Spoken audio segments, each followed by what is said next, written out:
The first thing the bank manager noticed was her shoes. They were clean, but old. The leather had softened with time, the soles worn down by years of walking that had never been optional. He glanced at them for half a second, then dismissed her entirely. People like her never came here for real money. She stood at the counter quietly, hands folded around a thin, faded handbag.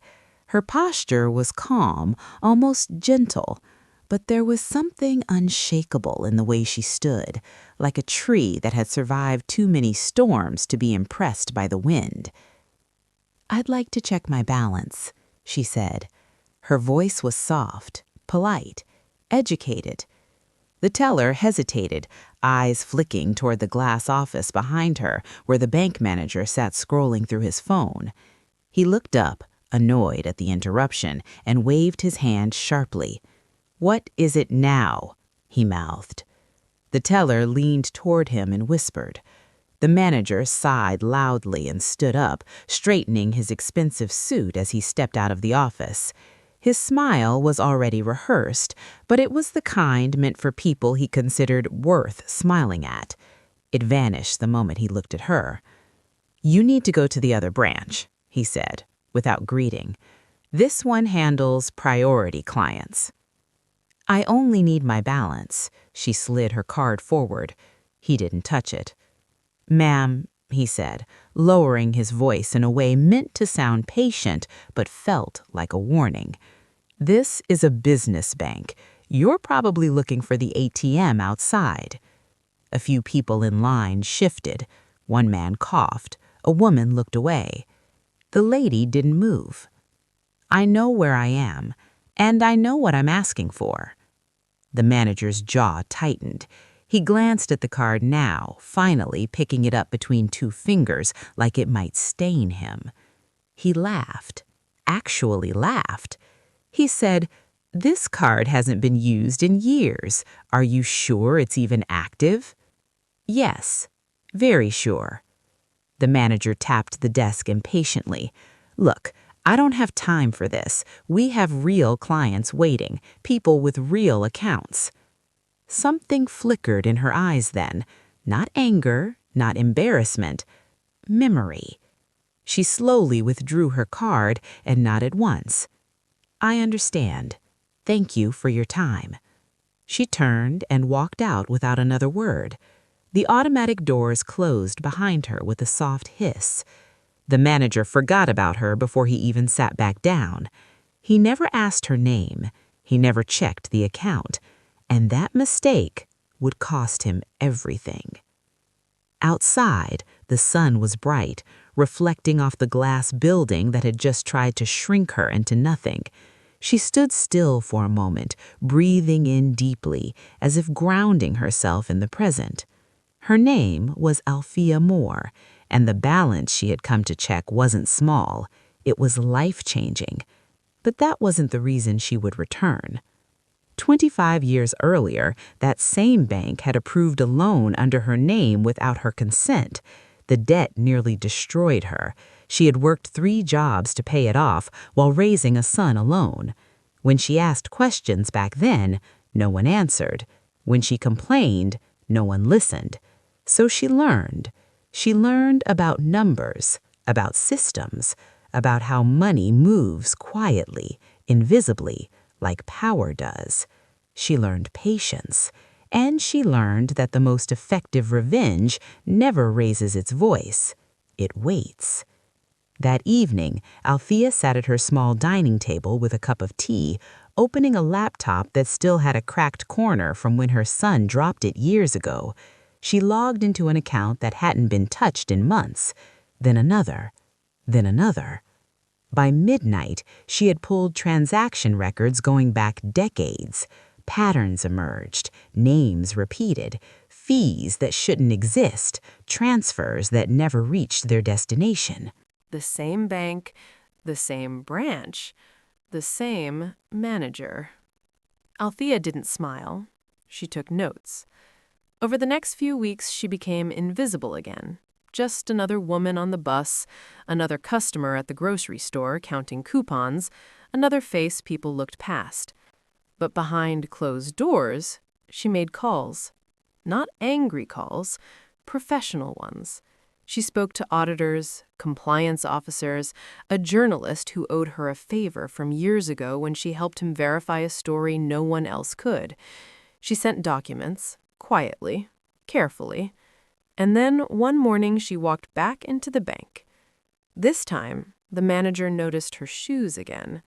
But this time, his smile froze, because behind her walked 3 people in tailored suits, badges clipped neatly to their jackets.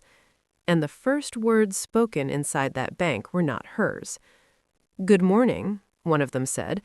"We're here for an internal review." Althea stepped forward and placed her card on the counter once more. "I'd like to check my balance," she said. The room went silent. The manager's mouth opened, then closed again. His eyes darted from Althea to the 3 suited officials behind her, then to the teller, who suddenly found the computer screen far more interesting than usual. "Ma'am," the manager said, forcing a smile so tight it looked painful, "there must be some misunderstanding." Althea said nothing. She simply stood there, hands folded, the same calm posture he had dismissed the first time. One of the officials stepped forward, a woman with silver-rimmed glasses and a voice that carried authority without effort. "There's no misunderstanding," she said. "We'll need access to all transaction records from this branch for the past 15 years, immediately." The manager swallowed. That will take time." "It will take as long as it takes," the woman replied, "and during that time, you'll remain available for questions." Althea watched him carefully. The confidence that had once filled his movements drained away, replaced by something smaller, human. The teller finally slid Althea's card into the reader. Her fingers trembled slightly. "Balance inquiry?" the teller asked, suddenly very polite. "Yes," Althea said. The printer whirred. The teller's eyes widened as she read the screen. She glanced up at Althea, then back down again, as if the numbers might change if she looked away too long. "Ma'am," she whispered, "could you please confirm your identity?" Althea handed over her ID. The teller stood up. "Sir," she said to the manager, her voice no longer uncertain, "I think you should see this." He didn't move. One of the officials did. She took the printed slip, scanned it once, then twice. "Well," she said calmly, "this is interesting." Althea finally spoke again. "Is there a problem with my account?" The official looked at her, something like respect flickering across her face. "No, Miss Moore, there is no problem with your account at all." She turned to the manager. "There are, however, very serious problems with this branch." The manager tried to laugh. "This is absurd. One account—" "One account," another official interrupted, a tall man with a clipped tone. "No, this account is simply where the trail becomes impossible to ignore." Althea's balance wasn't just high, it was layered. Trusts, investments, holdings routed through institutions that didn't make mistakes lightly. Money that had grown quietly, patiently, over decades. Money that had been moved, delayed, skimmed, and redirected by hands that assumed no one would ever notice. But Althea noticed. Years ago, when she worked nights cleaning offices, she used to read whatever papers were left behind on desks. Financial reports, memos, training manuals. She didn't understand everything at first, but she remembered patterns, words, structures. Later, when she worked as a file clerk, she learned systems. When she answered phones at a legal office, she learned language. When she managed billing for a small nonprofit, she learned where money disappeared when no one thought to look.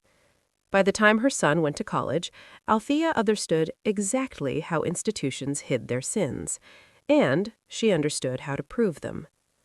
The officials spread out across the bank now. Computers were logged into, files were requested. The atmosphere shifted from routine to restrained panic. Customers whispered. Someone pulled out a phone. The manager was asked to sit. He didn't argue. Althea took a seat across from him. For a long moment, neither spoke. "You embarrassed me," he said quietly at last. Althea tilted her head slightly. "No," she replied. "You revealed yourself." He scoffed. "You think this is revenge?" She considered the question. "No, this is accountability." The first suspension came that afternoon. The manager was escorted out before closing time, his belongings in a cardboard box. He didn't look at Althea as he passed her, but she watched him anyway. Not with triumph, but with the distant calm of someone watching a chapter finally end. But the story didn't stop there. Within weeks, the investigation expanded. Other branches, other names, patterns that mirrored Althea's experience surfaced again and again. Minority clients charged higher fees, delayed transfers, denied services without explanation. Small injustices stacked so neatly they looked accidental. They weren't. The journalist published his first article on a Sunday morning. It wasn't sensational. It didn't need to be. The facts were devastating enough. Althea's name appeared only once near the end, described simply as a client whose records triggered the review. Her phone rang all day. She didn't answer most calls. When she finally sat down that evening, her son called. "Mom," he said, his voice thick with disbelief, "is this about you?" She smiled softly. "Partly." "I'm proud of you," he said. She closed her eyes, feeling something loosen in her chest that she hadn't realized she'd been carrying for decades. The bank issued an apology, then another. Settlements followed. Funds were returned, policies rewritten, training mandated. But the most important change was quieter. People like Althea were listened to now, not because they were suddenly respected, but because someone had finally proven that ignoring them came at a cost. Months later, Althea returned to the bank one last time, this time to transfer her accounts elsewhere. A new manager greeted her warmly, offering coffee, compliments, assurances. She declined them all. At the door, she paused and looked back once, not in anger, in closure. She stepped outside into the sunlight, her reflection briefly visible in the glass, a woman who had been underestimated, dismissed, and finally acknowledged. And as she walked away, the balance she carried wasn't just measured in numbers anymore, it was measured in dignity restored. Althea thought it was over. That was the mistake everyone makes about justice. They think it arrives like a storm and then moves on. But justice, when it's real, behaves more like weather. It changes climates. It reshapes what can grow. 2 weeks after she transferred her accounts, Althea received a letter with no return address. Inside was a single sheet of paper and a phone number written by hand. "They've reopened your old loan file. Call me." She stared at it for a long time. That loan had been the first crack in her life, the one that forced her into night shifts, the one that taught her how fast stability could vanish. She had paid every cent, plus penalties that never made sense, interest rates that shifted without explanation. When she finally finished paying it off, the relief felt hollow, like surviving something no one would admit had happened. She dialed the number. The man on the other end introduced himself as a senior compliance attorney hired by the bank's board. His voice was careful, professional, but there was tension under it. "We found irregularities tied directly to your name and to the manager who was recently terminated." Althea closed her eyes. "Those irregularities cost me years," she said. "Yes," he replied. "That's why we're calling." They met 3 days later in a neutral office downtown. No logos, no branding, just glass walls and legal quiet. The attorney laid out documents she hadn't seen before: internal memos, approvals stamped without authorization, fees routed through internal accounts and later written off as clerical errors. "This loan should never have been issued," he said, and the debt collection actions taken against you violated policy. How many others? Althea asked. The attorney hesitated. We're still counting. The number, when it came, made her stomach tighten. Hundreds. Different names, same patterns. Targeted. The bank wanted to settle, quietly, generously. Althea listened, nodding politely. Then she said no. What would you like instead? The attorney asked, clearly unprepared for the answer. I want restitution, she said, for all of them, not just me. That would be complicated. She leaned forward. So was surviving it. Word traveled faster than the bank expected.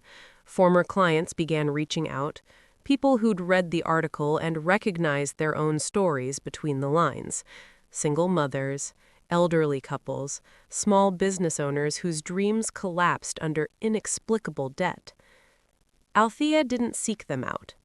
They found her. She became a quiet center of gravity, not a leader by title, but by consistency.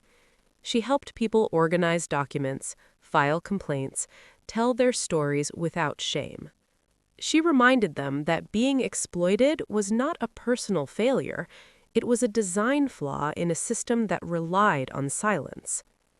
The second article was published 3 months later.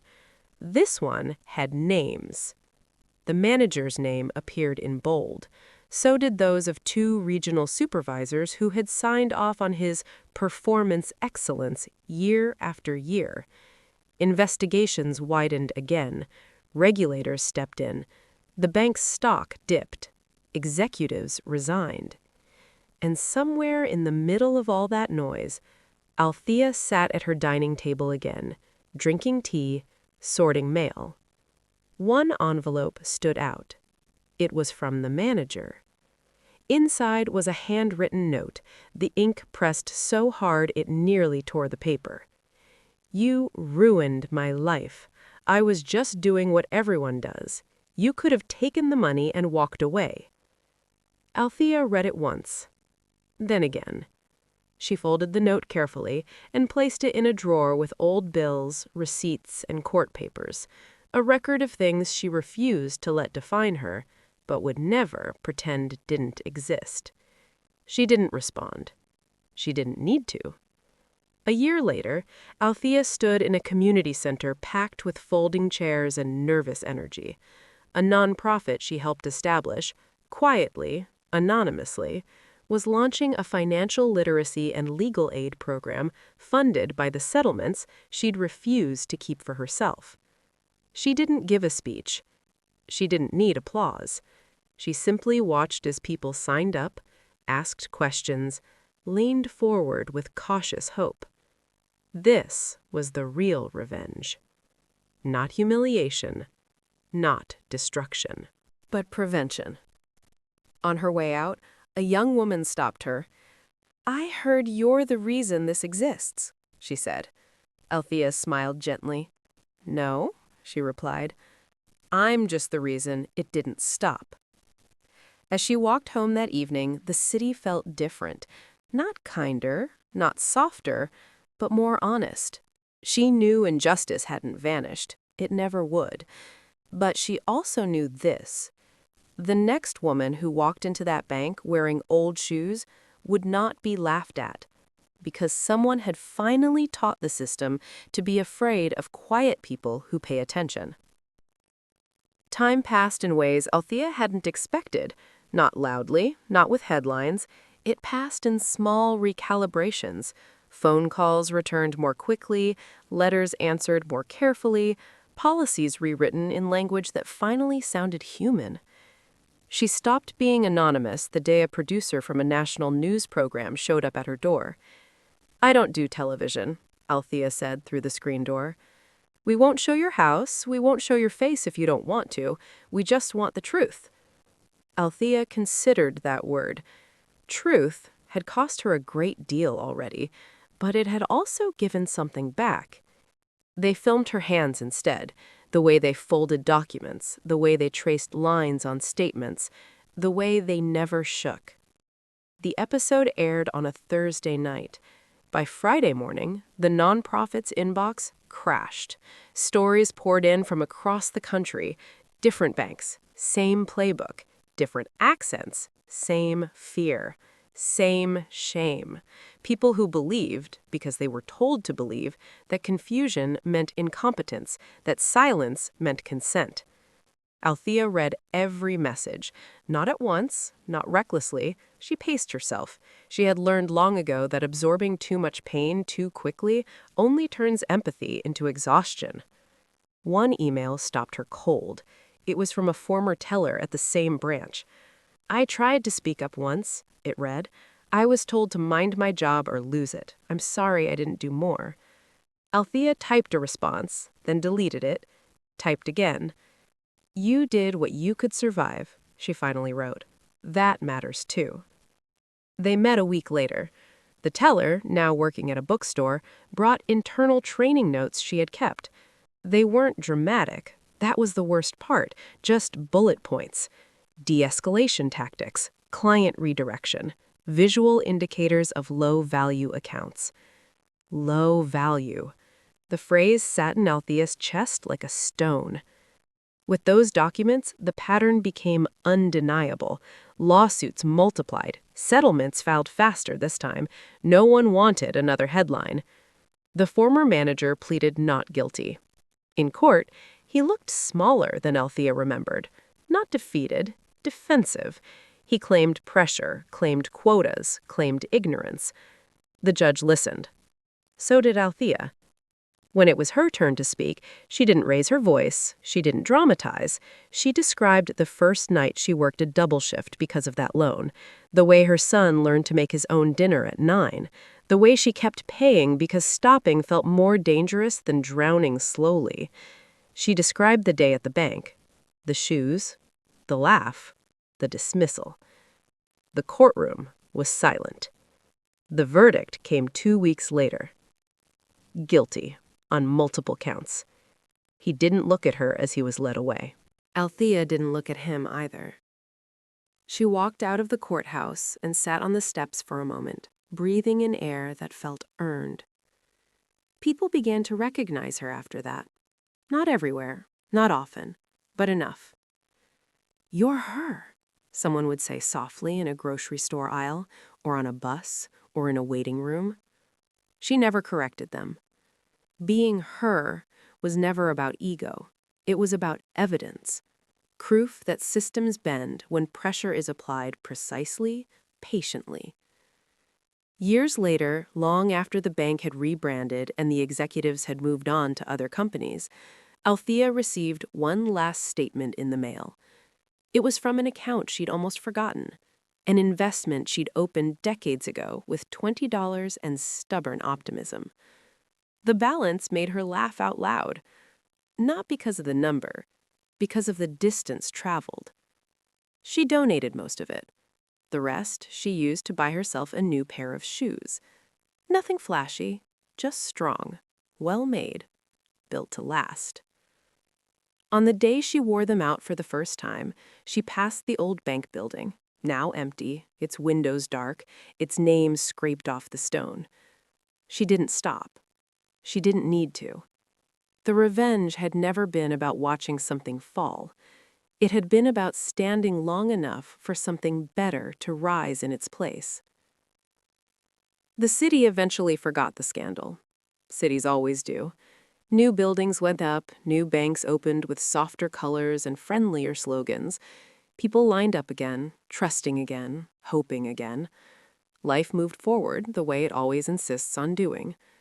Althea moved with it, but she never drifted. She was older now, her hair silvered naturally, proudly. She no longer rushed through crowds or apologized for taking space.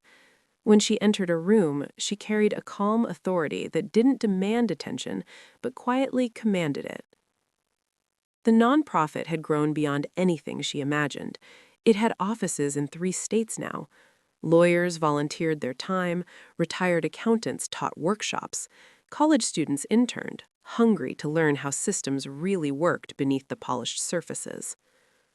Althea refused titles. She showed up when needed, reviewed what mattered, left before praise could stick. One afternoon, a young man sat across from her on a long table, hands clasped so tightly his knuckles were pale. "They say I owe 40,000. I don't understand how. I paid everything." Althea slid a legal pad toward him. "Start from the beginning," she said. As he spoke, she listened the way she always had, not just to words, but to pauses, to where his voice tightened, to where he blamed himself. By the time he finished, she already knew. She circled 3 dates on his statement. "These," she said, "these don't belong." His shoulders sagged. "So I'm not crazy?" "No," she replied gently. "You were targeted."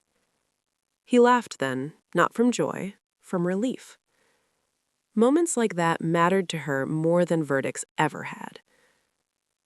But life, as always, tested her resolve.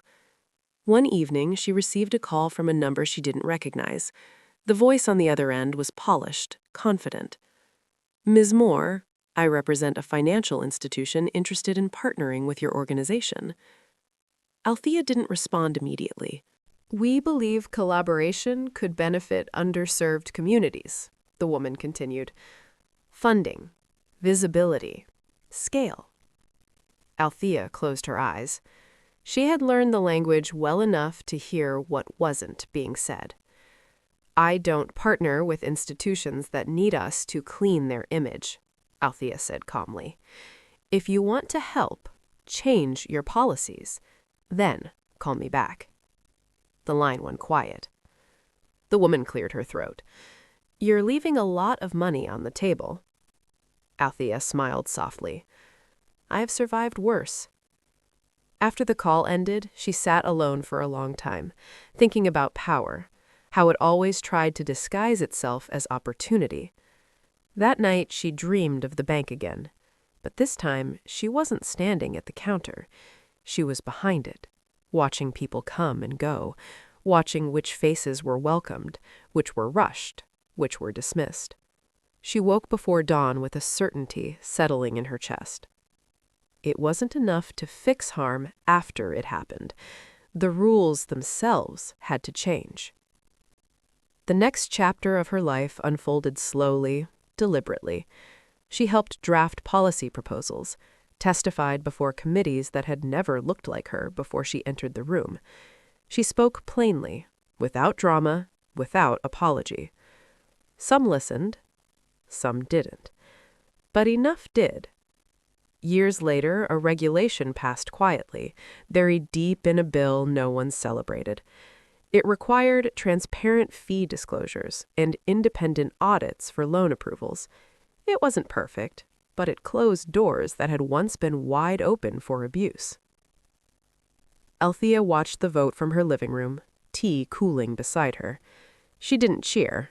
She exhaled. Her son called that night. "You changed things," he said. She shook her head, even though he couldn't see it. "I helped.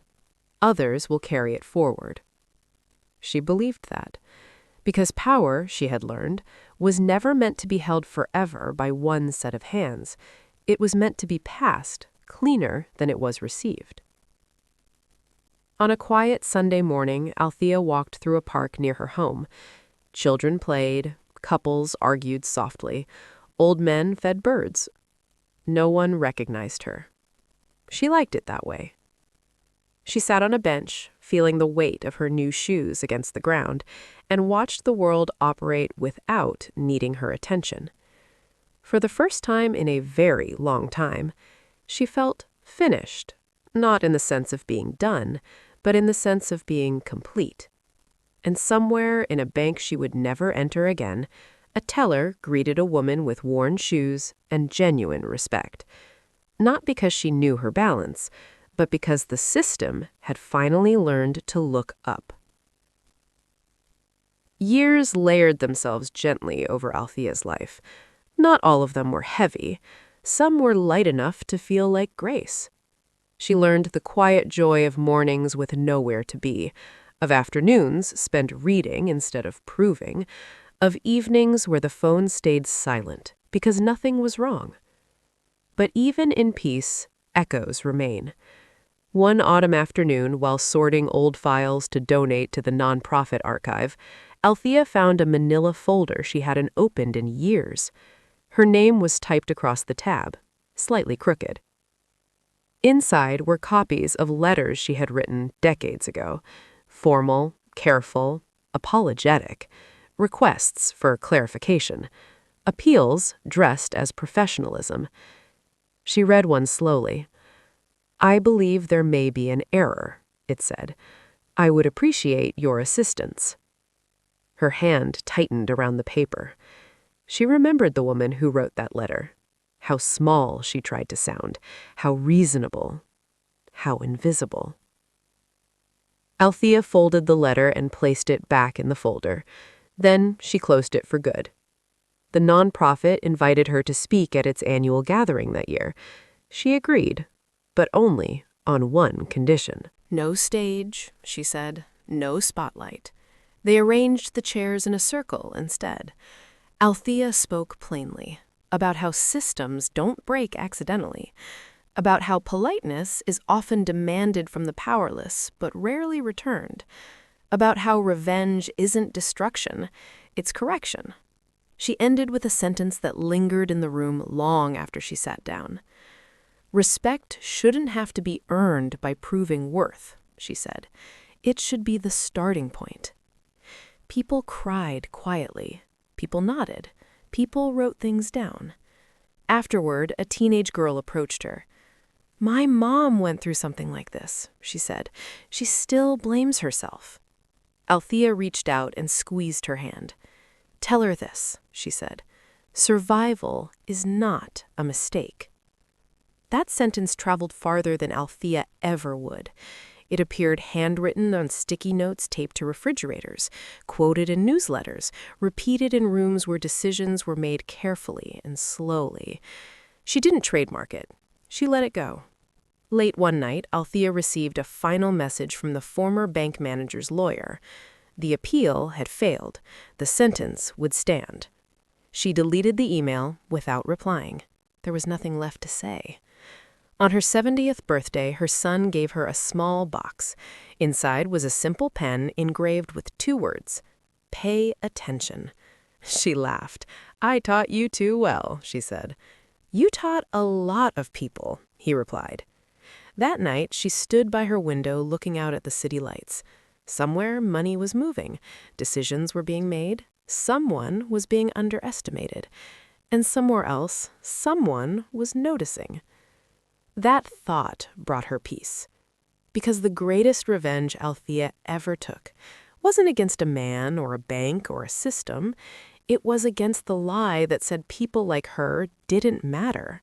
She proved they did, quietly, permanently, without asking permission. And the world, changed just enough, had no choice but to live with it. Althea's health began to change in ways that were subtle at first. Nothing dramatic, just small signs. Fatigue that lingered longer than it should, stairs that felt steeper, mornings that demanded more patience from her body. She listened. She had learned to do that early in life. Ignoring warning signs was a luxury she'd never been able to afford. Her doctor spoke gently, honestly. Nothing urgent. Nothing terminal, just time making its presence known. "You've lived hard," the doctor said. "I've lived thoroughly," she corrected with a smile. She began putting things in order, not because she was afraid, but because she believed clarity was a gift you leave behind. She updated wills, organized files, labeled boxes in a way only she would have once understood. Each document felt like a story, closing its loop. One afternoon, she invited the nonprofit's core team to her home. They sat around her dining table, the same one where she had once pored over bank statements alone. "I won't always be here," she said calmly. "So we're going to talk about what survives me." There was silence, respectful, heavy. She didn't choose a single successor. She believed that was how power corrupted itself. Instead, she taught them how to question each other, how to slow decisions down, how to notice when convenience tried to disguise itself as compromise. Systems don't fall apart, they erode. Pay attention to erosion.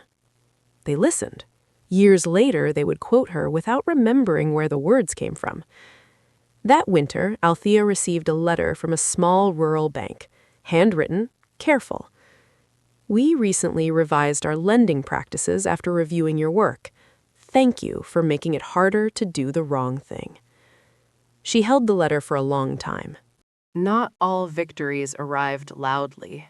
Some came like this, quiet confirmations that effort had traveled farther than she ever could.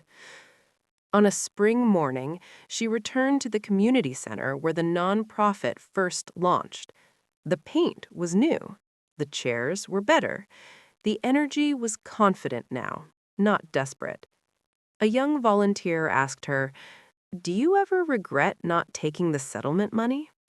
Althea thought about the apartment she could have bought, the vacations she never took, the comforts she passed up. "No," she said, "because money closes doors as often as it opens them. Purpose keeps them open." The volunteer nodded, not fully understanding yet. She would someday. As summer approached, Althea walked slowly, but she walked every day. Movement, she believed, was a form of refusal. To refuse shrinking before you had to. One evening, she sat on her porch watching the sky turn gold, then blue, then deep indigo. Her neighbor waved. A child laughed down the street. Life, unremarkable and precious, continued. She thought again of the bank manager, not with anger, but with curiosity. How many chances had he ignored? How many quiet warnings had he mistaken for weakness? Power, she had learned, always revealed character eventually. Near the end of the year, a university invited her to accept an award. She declined the ceremony, but agreed to write a letter that would be read in her place. The letter was brief. Do not admire resilience without asking what made it necessary. Do not celebrate survival without dismantling what caused the harm. And never confuse silence with consent. The auditorium stood in applause when the letter was finished. Althea never saw it. She was at home, reorganizing a drawer, when her phone rang. It was her son. "Mom," he said softly, "they're teaching your work." She closed her eyes, letting that sentence settle fully into her bones. "Good," she said. "Then it won't depend on me anymore." That night, she slept deeply, and in that sleep, she dreamed not of banks or courtrooms or documents, but of a long road worn smooth by footsteps, stretching forward beyond where she could see. People were walking it, confident, unafraid, looking up.